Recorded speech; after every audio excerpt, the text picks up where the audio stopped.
La tension s'est intensifiée en mer Jaune alors que la Corée du Nord a tiré plus de 200 obus près des îles sud-coréennes reculées de Yeonpyeong et Benhyong.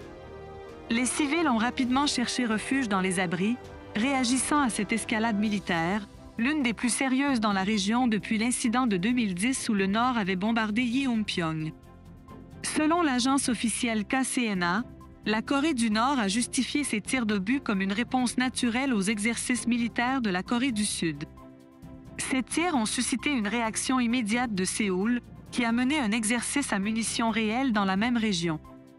Le dirigeant nord-coréen Kim Jong-un a récemment proféré des menaces belliqueuses, notamment envers la Corée du Sud et les États-Unis, intensifiant les préoccupations quant à la stabilité de la péninsule coréenne.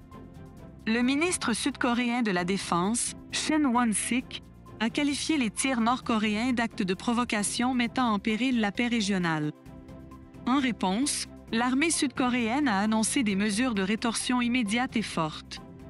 Malgré l'absence de victimes ou de dégâts signalés, les autorités sud-coréennes ont ordonné aux habitants des îles de se réfugier dans des abris par mesure préventive.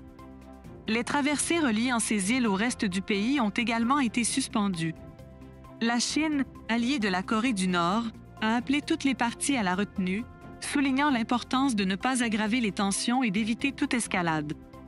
Cette escalade survient dans un contexte de détérioration continue des relations intercoréennes.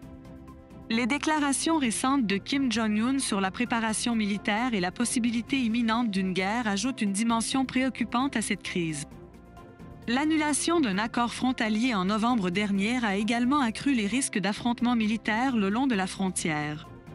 Alors que les résidents sont évacués, les experts expriment leurs inquiétudes quant aux conséquences psychologiques et sécuritaires, soulignant le potentiel de déstabilisation économique pour la Corée du Sud. La situation reste tendue, avec la communauté internationale appelant à une résolution pacifique de la crise.